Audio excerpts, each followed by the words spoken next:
Welcome, everyone, to the latest episode of The Intersection, a series on the IQT Podcast where we discuss topics relating to the intersection of technology and national security. Arun is a venture capitalist, adjunct entrepreneurship professor, and senior advisor to the provost at Georgetown University, and author of Venture Meets Mission, which is being released the same day as this episode today. So congratulations, Arun. I know it's a big day when your first book's published. Can you share with our audience a little bit of your background and how you ended up where you are today? Yeah, thanks, Steve. Look, I grew up in the DC area. My dad's been working at Naval Sea System Command now for over 40 years. He's still working there today. So government service and has been in our family since I was a child. After coming back to the area after business school, I got involved in venture capital. I started at Carlyle, but then spent the bulk of my career at Columbia Capital, founded by Mark Warner. And that's where I really started to kind of witness the power of entrepreneurship and really the optimism in the entrepreneurial ecosystem. And in the latter half of my career, started focusing a bit more on the intersection of mission tech and entrepreneurship. So, the early days of cybersecurity and national security investing. And, when you started to look at the ecosystem that you're in at that period of time, you saw the challenges in collaborating with government, but you also saw the magic when it worked. And more importantly, the people around that ecosystem were very mission driven. And it was a stark contrast to always being worried about options and valuations and things of that sort, but thinking about what the broader impact is of the companies that we were building. After a good run there at Columbia, took a step back to kind of spend time at home, focus on more philanthropic activity, and started teaching at Georgetown and Stanford. And in that process, started teaching a class at Stanford called Valley Meets Mission. And the class was really intended, was a Stanford and Washington program to talk about the Stanford students, how to take the entrepreneurial zest that we see in the Valley, but how to attach that to kind of the mission orientation that we see in DC. And the idea being that, not to use their entrepreneurial talents and platform for Candy Crush 3.0, but to use it to go solve big problems. And to solve those problems, they could do it in a for-profit way. And that to solve the biggest of those problems, climate, healthcare, national security, government will need to, be part of that. And, what I saw in teaching that class and bringing in luminaries from IQT and the intelligence community and defense community was that students really didn't have this lens of being exposed to folks both on the government side and the entrepreneurial side to solve these problems. And that when they were exposed to it, they really got excited. We started to see a number of students rescind their banking consulting offers, which was my badge of honor, and to go into the space. And during that time, then, in seeing some of these observations, it led to kind of working on the book project, which is launching today. But while we were doing that, I was on the board of a not-for-profit LMI, which had a for-profit entity underneath it. And we went through a process where we sold the for-profit, and the proceeds of that created an endowment of nearly $500 million, which we decided then to use to put a lot of what we were working on and talking about in the book to play. So that's kind of the circuitous route to where we got here. I think at the core of it was the belonging in the entrepreneurial ecosystem, and then seeing the academic ecosystem. And I think both those ecosystems today are superpowers of our democracy. But seeing that both were not really as connected, the infrastructure hadn't been modernized to connect them around our government, ambitions. And so that's what we're looking to do at Noble Reach. Great. Well, there's a lot to unpack there. And I want to get to Noble Reach. I want to get to the book here in a second. But I want to start first with the class that you teach at Georgetown. And I know you mentioned you also teach one at Stanford here. But why do you think the entrepreneurial students, the students who were inclined to think about starting a company either right after graduation or shortly thereafter, why hadn't they really thought about applying that entrepreneur drive to DoD or national security or defense? What was Yeah, it about that customer group that sort of scared them off, and what are the things that you think need to change in order to continue to foster what you started at Georgetown, what others have done at Stanford and some other schools? Yeah, I don't think they were scared off by it. I think they just weren't aware of it, honestly, Steve. Okay. I think, and part of that is when you're coming up the engineering, route at CS departments, there's probably very few of your faculty that have spent time at DoD or in government, and so that can advise these students around ways to solve these problems in that context. And where they have, usually more on the public policy side, international policy side, that silo hasn't really done much entrepreneurially. Yeah. They're very familiar with government and policy, but they haven't been around the entrepreneurial ecosystem. So I think it speaks more to the siloed nature of some of the academic institutions than it does to the students not wanting to do it. And so to answer the back end of that question, I think the more we have these interdisciplinary classes that bring it together, I think it helps connect the dots for the students. Because what I saw is the engineering students were learning like, wow, I never thought there was a place for me to go put my talents to work related to government. And the policy students didn't really realize that there was a place for them in entrepreneurship. Great. So you start teaching these kids, you start advising them on their startups. That's obviously drawing from your background at Columbia, from making investments in a number of different startup companies. How did you get connected to LMI, and what was its mission when you first got there, and then how has it morphed into Noble Reach? Yeah, so I got connected to LMI twofold. One of the board members, Todd Stottlemyre, had become a good friend and was an advisor on a couple of our boards at Columbia. And then the CEO, Doug Wagner, who became the CEO of LMI and was previously COO at SAIC, was a good friend, and we'd gotten to know each other. And then they'd asked me to think about joining the board. And when I joined the board, I was really excited about, the mission, which was really around, national security. What they had, though, was a not-for-profit structure with primarily a for-profit underneath it. And so the mission was really to try to reduce the burden of government, reduce the burden for government, but much more in an advisory capacity in the work that they were doing. When we sold the advisory business out to a group of investors and family office folks, those proceeds went into Noble Reach. And what it did is it allowed the not-for-profit to actually flourish and develop an identity and a purpose. Previous to that, the not-for-profit was really focused around doing research work that supported the advisory work at LMI. And today we're focused more on building the infrastructure that I was talking about around talent and innovation. Great. And so Noble Reach now exists, and it has some money, and it's pursuing this mission here. Can you give a couple examples of what you guys are doing with it? Absolutely. So, we say we have two sides, the talent side and the innovation side. On the talent side, what we're really trying to do is inspire this next generation to think about service, especially our top tech students and business students, the ones that are least inclined to go into government service right now. And think of a Teach for America kind of program, which we're calling a Noble Reach Scholars Program. We just brought on board the executive director of the White House PIF program, the Presidential Innovation Fellows Program, to scale that program for us. So we're looking to launch that here this coming summer. We'll start recruiting in January.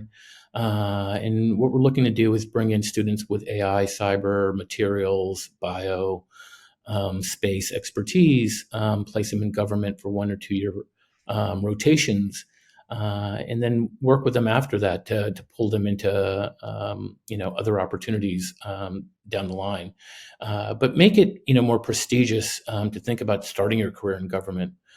The second piece of what we're doing is on the innovation side, where we're collaborating with a program called Emerge, which was initiated actually with InQtel, and then we brought that team over from InQtel over to NobleReach, and what they're doing is collaborating with DARPA and NSF to take research of national interest, identifying researchers doing that research, and then we have a cadre of folks that are helping them bridge into the entrepreneurial ecosystem to identify both entrepreneurs and then capital by which to go commercialize the technology.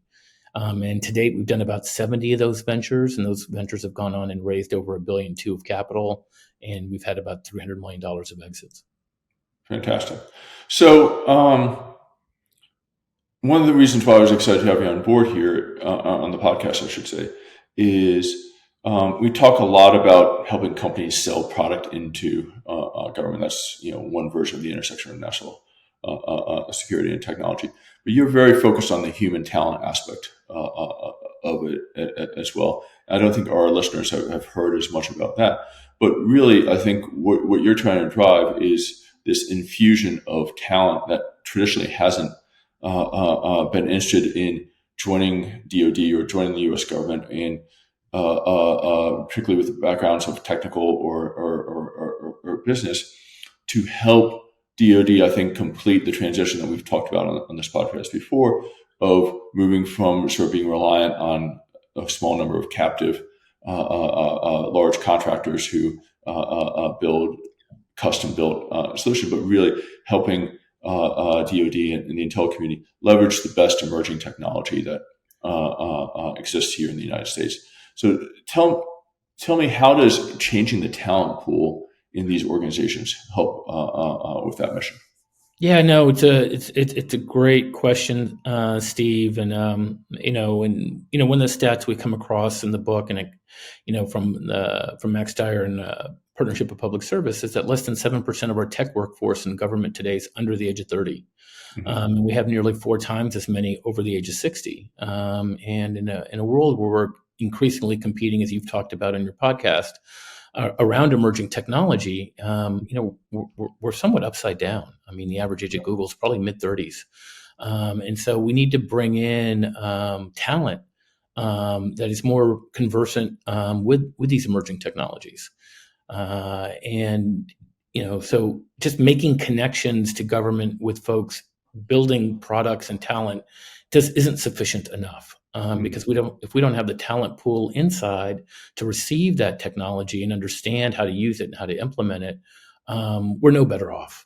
And so, we're trying to help facilitate, and there's a number of programs that are doing things around talent and tech, but what we're trying to do is scale it to something that can be really sizable.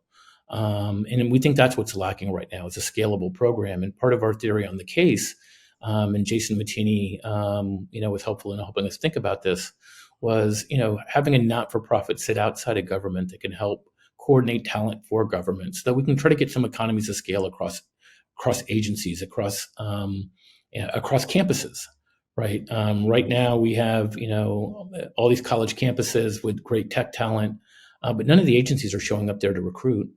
And then when none of the professors in those technical programs have spent time in government, we shouldn't be surprised that the students aren't finding themselves to government.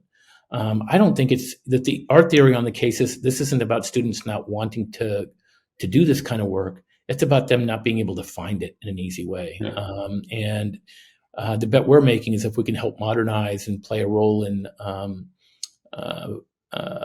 improving that infrastructure, that we'll see better results here. Okay, that's great. And there's been a couple initial programs, I think, that I've touched on this a little bit. You mentioned Presidential Innovation Fellow, or PIP. I'm not sure if I got what the acronym stands for correctly, but close enough. And then there's a Defense Digital Service, I think.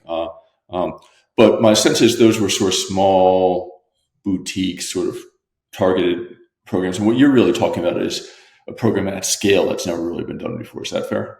That's right. And I think what we need is a program that transcends different agencies, so that students, you can create a marquee brand with that. Because I think the branding of the program is incredibly important.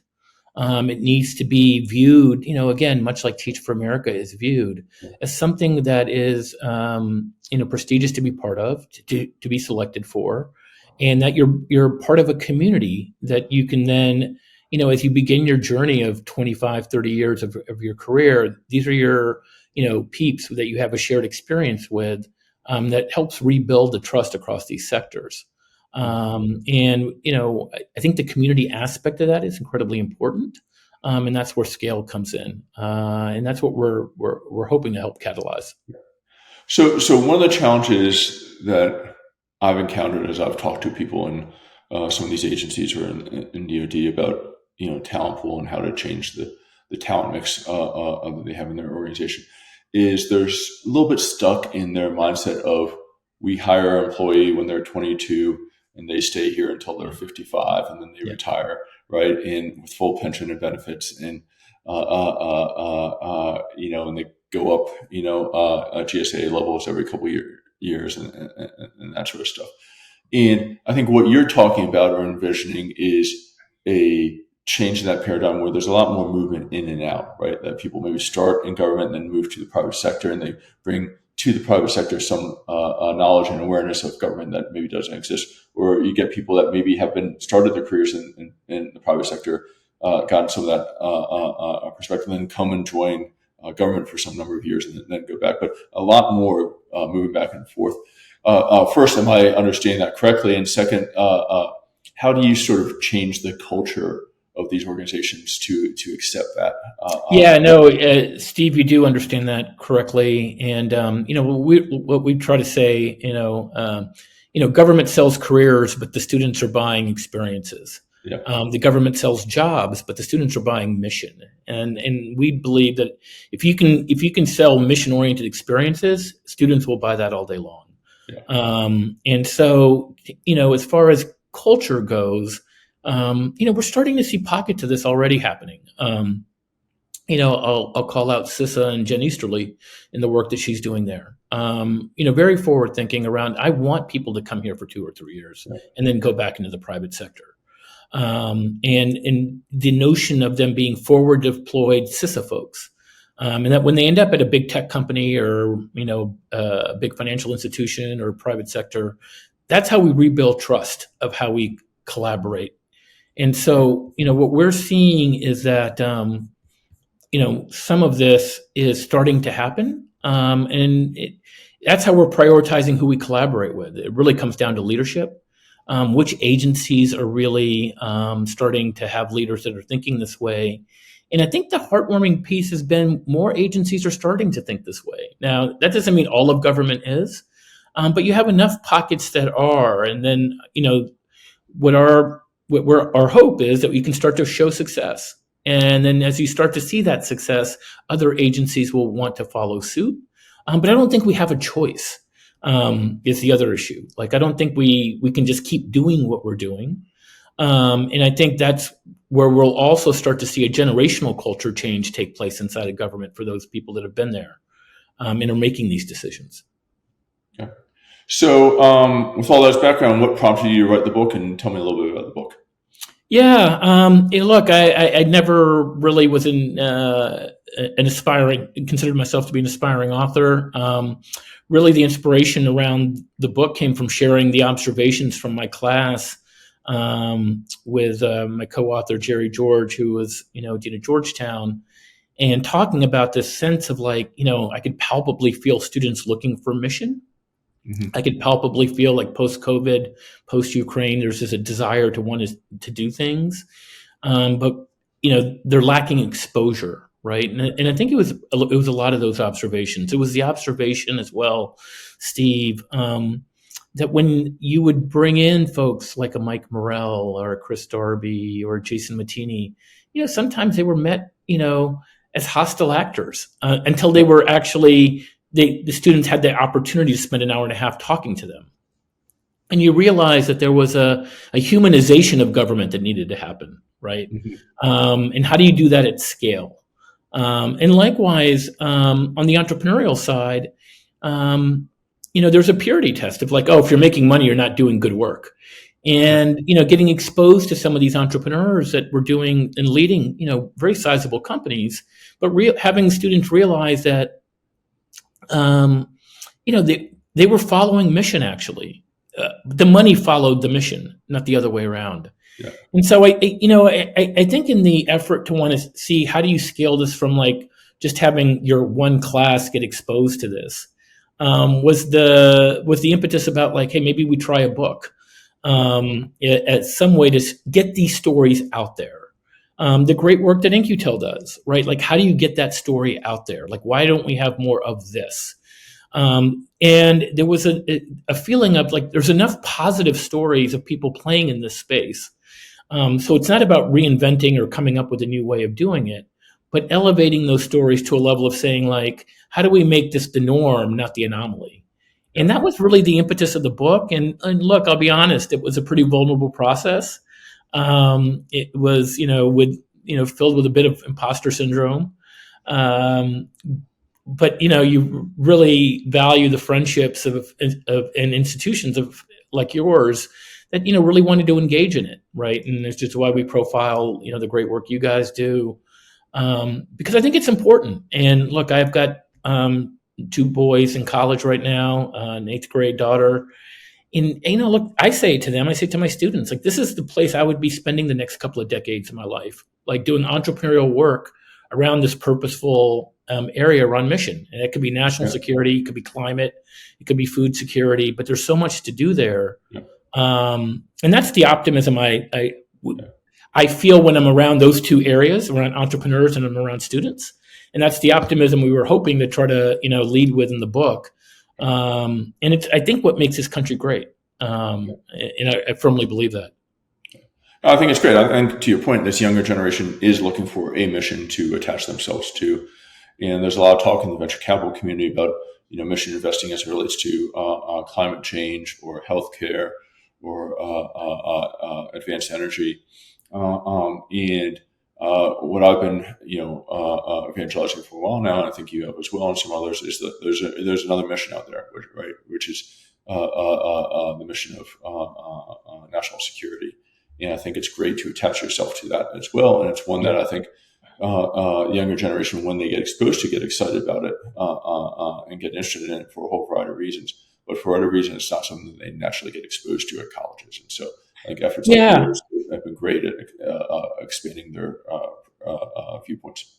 Yeah, I think that's right, Steve. I think also, look, we've had, existential threats now, between what's happened in Ukraine and what's happening in the Middle East. And I think even the larger tech organizations are realizing they're part of the geopolitical national security fight. Even some of the ones that originally tried to do, step away from it. Yeah. And so we're all in this together. And I think there's I've seen a marked difference in perception, right? Yeah. From 5 years ago to today. Yeah. And I think now's the time. I think we are in this unique point in time where we can harness that energy, and we have the opportunity to harness that energy in a meaningful way, before we let it get diffused and get on to the next thing. And that's why I think building this infrastructure is incredibly important. Yeah. I think that's a great point. I think the conflict in Ukraine, the conflict in Gaza, I think has inspired people about the importance of the mission of national security, the mission of helping democratic countries and societies resist invasions or attacks from authoritarian regimes, but also it's inspired them to the role that emerging commercial technology can play in those missions as well. That's not just the world of big defense contractors. So I think it's definitely creating a sense of momentum here that I think is really powerful, and and I think that's been fantastic. We have, I think, hit our time limit. Are there any last comments or points that you'd like to make here before we close out here? Well, Steve, look, I want to first thank you and InQtel for your support. Over the years, both as a VC, at Columbia, we collaborated with you all and think you're the platinum when it comes to mission and ventures, right? And a lot of what we write about at venture and mission, venture meets mission, is really you guys being the OGs in the space. I think though now we're at a time where we need to build a broader ecosystem and a more vibrant ecosystem, because the challenges we have to build these solutions that can scale to the size of the problem. And what excites me the most is that those two ecosystems to do that is, one is the innovation ecosystem, which is the entrepreneurial ecosystem that you guys play in. And I think we're starting to see more capital and people and great entrepreneurs focused on these problems. You didn't see that 5 years ago, right? And then the other is the human talent and the young folks wanting to jump into these kinds of opportunities. And I think we're at the early innings of this. I really do think this is, a multi-decade kind of run. And we've had early successes. Those successes have led to more capital coming in, which leads to better entrepreneurs, which leads to a more robust ecosystem. And that's the cycle, right? And that's the story of the Valley. And I think that's why I'm optimistic. I'm excited. And I think it's the superpower of this country, to compete. Well, I want to say thank you for joining us today and all the work that you've been doing here. I've loved the book. I got a chance to get a pre-release copy, so I'm fired up about that. I think our our listeners will enjoy reading it. I want to thank the audience today for tuning into the episode of The Intersection. Please make sure to subscribe to the IQT Podcast so you don't miss out on future content, or leave us a review or comment to let us know what you think or what content you'd be interested to see us cover on a future podcast. I'd also encourage you to check out IQT's website at www.iqt.org to explore more content about cutting-edge technology to support and deliver insights and capabilities essential for national security mission. Arun, I think the book's released today. Where can our listeners go buy it? Amazon, and where else? They can go to Amazon or go to www.venturemeetsmission.com. And we appreciate everyone's support. Amplify the narrative. All proceeds go back to the foundation at NobleReach. So this is really about just getting the message out there. Right. Well, Arun, thank you for joining us today at The Intersection. Thank you, Steve.